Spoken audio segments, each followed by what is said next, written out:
Word to your mother, boys and girls. It is your boy Sniper Wes coming at you here from WizardSportsPicks.com. I am Sniper Wes. That is the Wizard over there. And WizardSportsPicks.com, the number one sports consultant in the industry. We would like to invite you to go over to the website. Tons of great stuff going on over there. In fact, today would be Friday. And Friday, you know what that means, Wiz.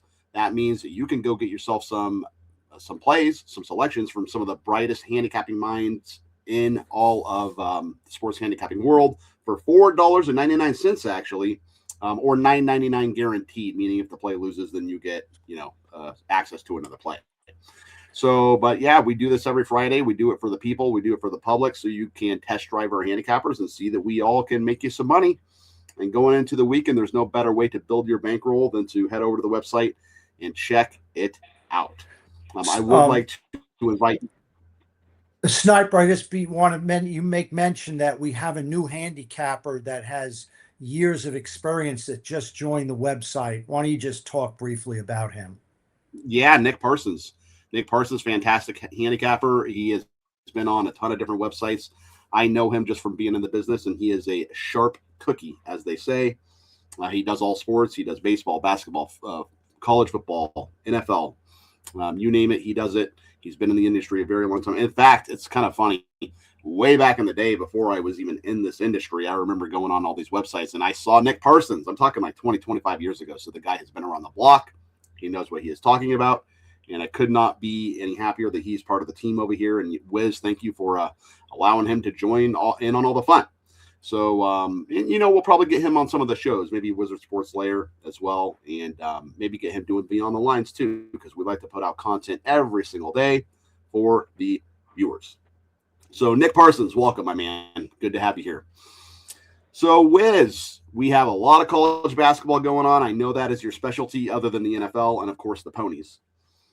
And so we were talking about Houston and Baylor, and I know that you had some thoughts. Obviously, Houston so close to winning that national championship last year against Florida. I remember that last play last year. Remember when the Houston player, he couldn't touch the ball, right? He had already touched it. He didn't want to double dribble, so he kind of just hovered around the ball and tried to not let anybody touch it. That was a very interesting way to end, the championship game. But Kelvin Sampson, man, he's one of my favorite head coaches in college basketball, just very defensively oriented, preaches defense to his team. I know that, this Houston Baylor game, isn't this the game that Houston scored like almost 100 points, I believe? I think it is, right? No, I mean, well, what I remember most about it is Houston was awful in the first half. I mean, they were down. Okay. They were down about 8 points, 10 points. I mean, they were awful. Baylor, it was senior night at Houston.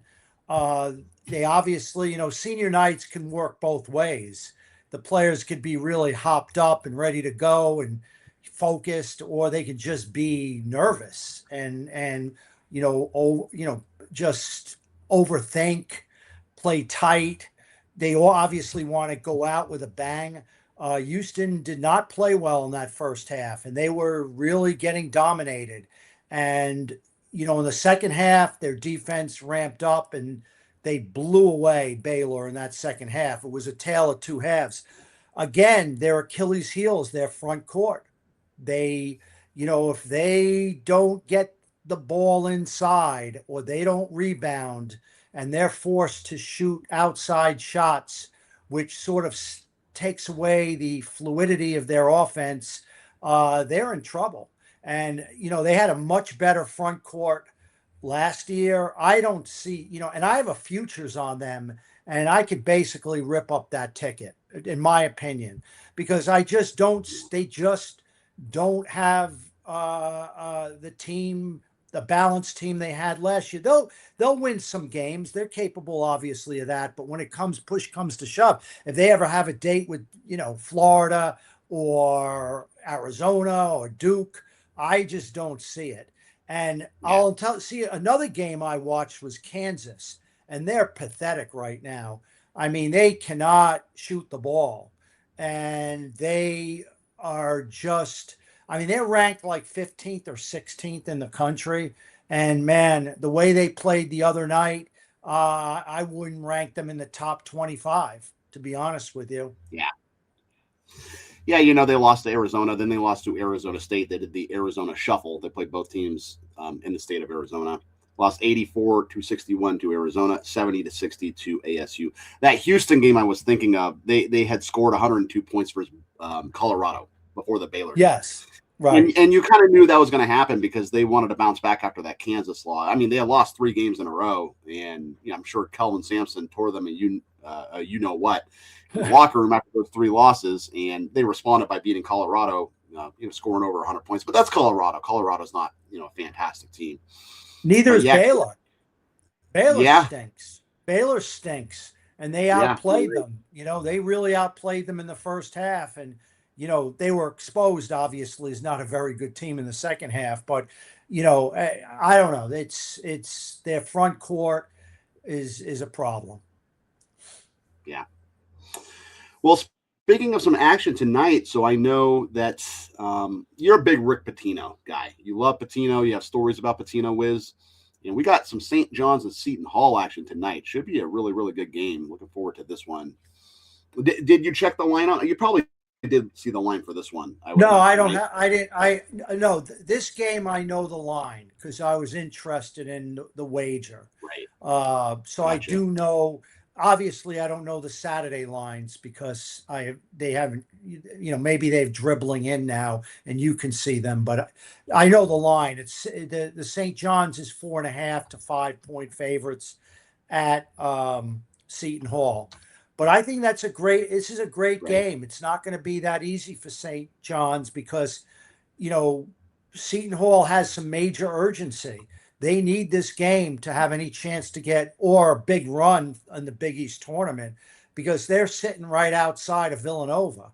I mean, basically you have UConn, you have St. John's, and the third bid, because it's not going to be any more than 3 teams getting in from the Big East, in my opinion, because the rest of them stink. So Villanova came back and won the other day. Seton Hall is a desperate team. They have to win this game. I think they'll come to play. Shaheen Holloway, I know him from the days back in St. Peter's in the MAC. He actually got St. Peter's to go quite far in the NCAA tournament. You got 2 tremendous defensive-minded coaches at work here. So it's going to be a battle. It's going to be a battle in this game. And it's not going to be an easy win for St. John's if they do win, in my opinion. Yeah, and St. John's has dominated the rivalry. As of late, they have won the past 4 in a row head-to-head. It's funny, though, before that, Seton Hall had won 4 in a row, from 2022 to 2024. Seton Hall won against St. John's 4 times, and then St. John's has now won 4 in a row. So interesting. With Pitino. Those losses were minus Pitino. Exactly. Was he was with Iona then still, right? He was with Iona. He went to Greece. He coached in Greece, and then he came back and he got the job at Iona, and then he left Iona for St. John's. There you go.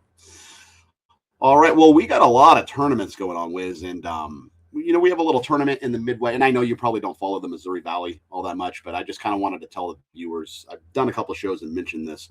So Arch Madness, right, is in St. Louis. It's the Missouri Valley Conference, and this conference tournament is notorious for unders. If you look at the past 3 unbelievable. years, it's unbelievable. They're already 3-0. It's like, yeah, it's pretty crazy. These unders just keep hitting in Arch Madness, and the reason for that is all the teams in the Mo Valley, and teams like the MAAC very well, Wiz. They play in gyms. They don't play in arenas, right? So when you get them to an arena instead of a gym, all of a sudden they're shooting. The backdrop is different. They see, a gigantic stands instead of a wall, right, in the gym. So, and just the angles are different. The environment's different. And I think that affects the shooting a lot in, the Arch Madness tournament. So I hit an under last night with the, I believe it was the Indiana State game, Indiana State Valpo. And, so just keep an eye on the unders in Arch Madness. You might cash a lot of tickets there. But as far as the other games on Saturday, so we have some good games. We have Auburn, Alabama. UNC Duke, Florida, and Kentucky, and Arkansas, Missouri that we will all touch on here. In regards to, why don't we go in order? So I think that Arkansas, Missouri is the first game. It's actually, it's at noon Eastern tomorrow. The line did just come out. So we could, I don't know if you have any thoughts on this game, but we could play guess the line. You can maybe think, see what you think it might open at. So I'll give you, I'll guess it. So Arkansas, Missouri on Saturday at noon Eastern. Keep in mind, Arkansas is off that drubbing, right? They lost to Florida. They lost by like 30 points or something like that, I believe. It's quite embarrassing. They came back, though, and won. Yeah, what do you think the line's going to be? Arkansas minus they did. 3. They beat Texas. They beat Texas 105-85. And yeah, there you go. Yeah, they're 3.5. So you're right on the nail there. I say Arkansas minus Man, 3. You should be a bookmaker. You always get these. Yeah, there you go. All right, this one might be a little bit harder because I'm sure you know. Not? Yeah, I don't. I guess I don't. Who knows? All right, UNC Duke. So UNC Duke. This is going to be. This is UNC on the road at Duke. This game will be a little bit later in the day, but obviously there's some chalk here. So what do you think UNC and Duke's going to be? So you have the revenge motive. North Carolina beating Duke at North Carolina as a dog. Duke is going to want revenge back at Cameron. Shire is not going to take his foot off the pedal. He wants to beat the living shit out of North Carolina. I think North Carolina is in for a long, long night. I think they're going to juice this line upwards because Duke is covering no matter how high they lay the points, right? They just demolish you. I'm going to say, so I'm going to give you 2 lines. I'm going to tell you my line, and then I'm going to tell you what I think the line is being set at. Okay? Okay. My line is Duke minus 14, but I'm going to say the bookies are juicing it to 15, 16, closer to 16. But I'm going to give it, I make it 14, 14 and a half. But they're going to juice it a couple points more. That's it. That's what I feel. Oh, yeah, you're right there. So DraftKings has minus 16.5 and FanDuel has minus 15.5. So you saying 16, you were basically right there. Hit the nail on the head once again. Very, very impressive.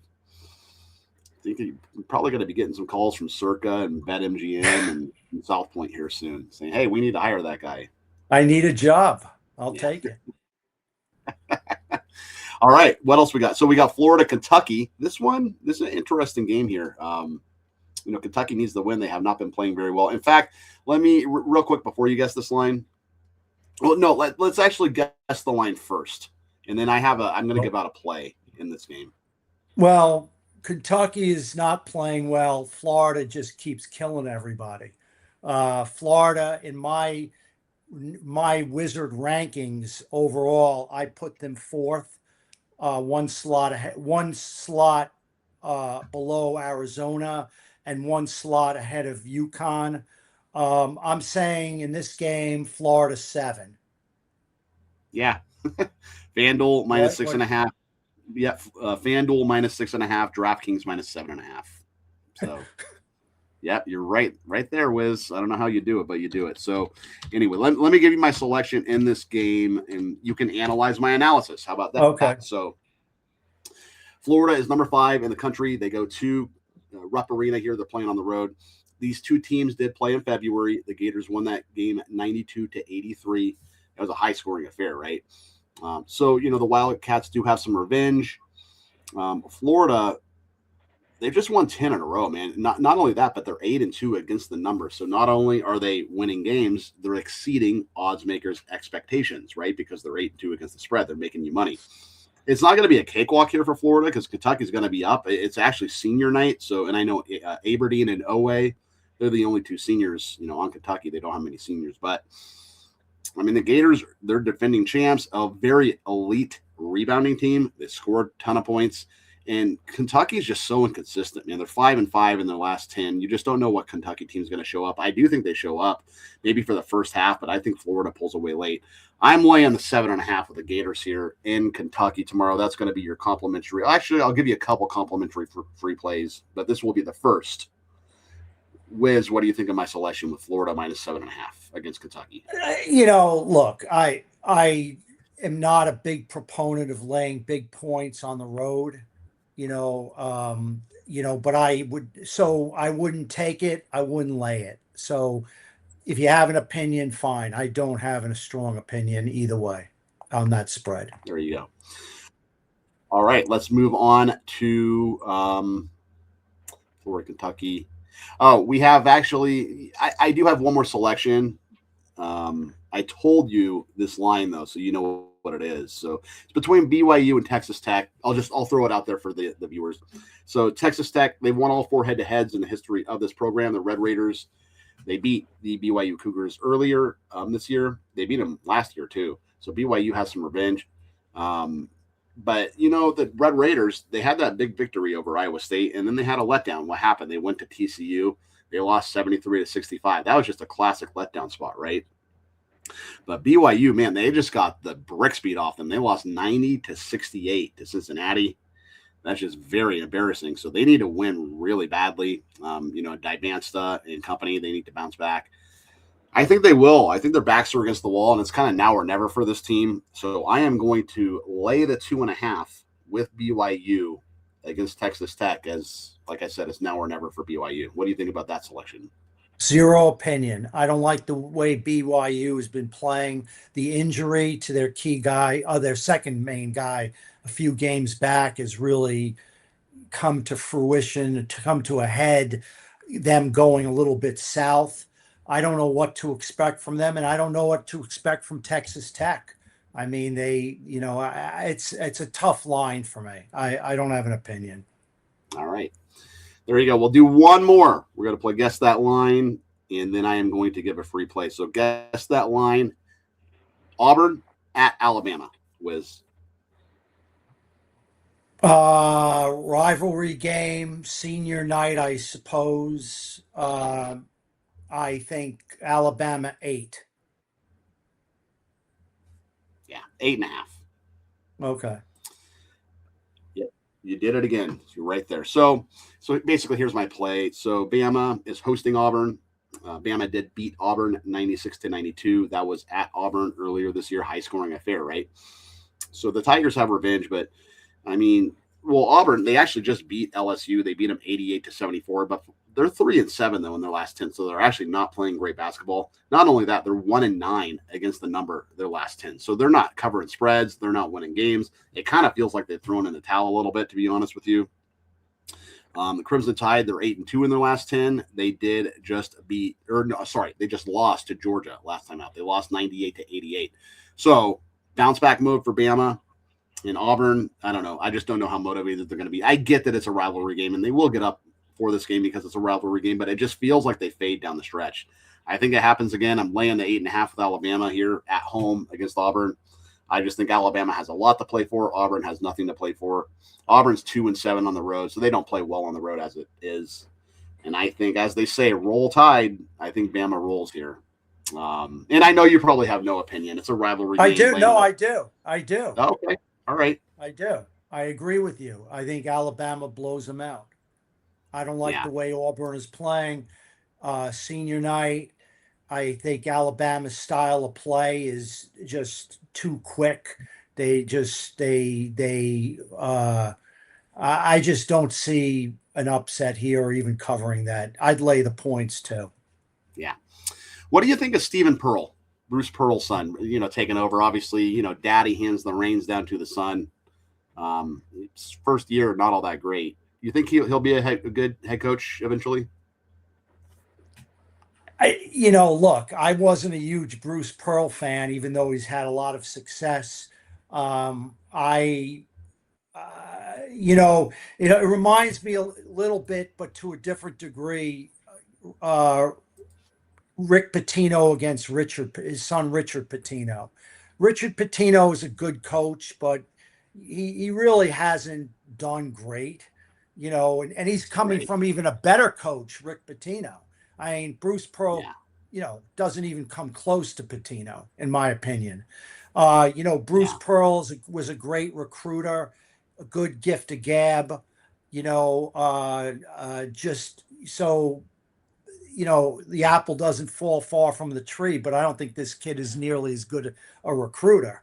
I don't like it. I'm not impressed. This is not a good Yeah. year for them. This is not a good year. And so to answer your question, no, I think they can do a lot better for that school. Yeah. Sometimes it's hard to follow in your father's footsteps. In all sports, really. But we've seen it happen before, like in baseball, King Griffey Jr., he was a lot better than his dad, King Griffey Sr., right? Barry Bonds, same type of thing. If you want to talk about announcers, there was Jack Buck and then Joe Buck, right? Although I actually kind of like Joe Buck. He gets a bad rap. But Yeah, yeah. yeah, no, sometimes it's just tough, to fill your father's shoes, especially if he was, very, very good in his sport or a very good head coach. So, Yeah. The other um, thing that you got to remember this day and age, like if you don't understand the portal and you don't manage your money, paying a player what he really is worth, not overpaying, understanding it really well. And then you have the pressure of coaching at a big SEC team like Auburn. That's a tough task. You have to do well. They have high expectations, and yes, he is far diminished or he has not risen to the expectations of the Auburn, past Auburn teams and the Auburn fan base. I mean, they'll run him out of town, if they don't perform well next year. I mean, that yeah, he's gone. They're not. yeah, There's no patience for this anymore. Look at Memphis. Penny Hardaway. Memphis is totally fallen apart. How many years do they give Penny Hardaway to? He's had a lot of time to get Memphis, to win some NCAA tournament games. I think he's on a short leash. He hasn't done this year is pathetic. yeah. So I think a change needs to be made there as well. I mean, just something that just comes to mind as far as you've got to understand the portal. You really, really do. It's not like the old days. A lot I of players to choose from, and a lot of teams don't have unlimited budgets. There are teams that do, and they have the edge. They have big money. But when you're a smaller, and I'm sure Auburn has a lot of money. So that makes it even worse for Pearl because he's got a lot of money to play with. If he gets the wrong dudes on the team, he's going to be run out of town. Yeah, definitely. We'll have to see. He'll probably get next year, and that'll be it unless he turns it around. So, anyway, ladies and gentlemen, this has been another episode of the Wizards Crystal Ball, and I am Sniper West, your host. That is the Wiz over there, otherwise known as the Wizard. And don't forget to go over the website. Friday, like I said, it's $4.99. You can get a pick, $9.99 guaranteed. You can test drive any handicapper over there. We do want to welcome Nick Parsons aboard one more time, and we would like to invite you to like and subscribe to this video. It does help our analytics. Looking forward to a great weekend of sports. Don't forget we have NBA going on as well as NHL. We are going to be adding other sports, UFC, NASCAR, golf, soccer. They should all be right around the corner. In fact, right after I shoot this video with Wiz, I am going to have a meeting with some of the personnel over at Wizards to discuss that. So, Wiz, I hope you have a great weekend. You have anything on the way out? No, just if you kind of read between the lines, you can maybe place a bet on my St. John's Seton Hall. I'm not I when I'm so close to these coaches and to the game, it's hard for me to really give out a play, but you kind of I try to couch it so if you read between the lines, you kind of know where my lean is. You tell us without telling us, as they say. Right. All right, ladies and gentlemen, We will be back Monday on this for the Wizards Crystal Ball. We'll be back Monday, and keep an eye out for all the other great shows, Beyond the Lines, Sniper's Daily Shot, the Wizards Sports Layer, which we did on Wednesday evening as well. All kinds of great content coming at you all the time. Okay, have a great weekend, everybody. Peace out and keep firing.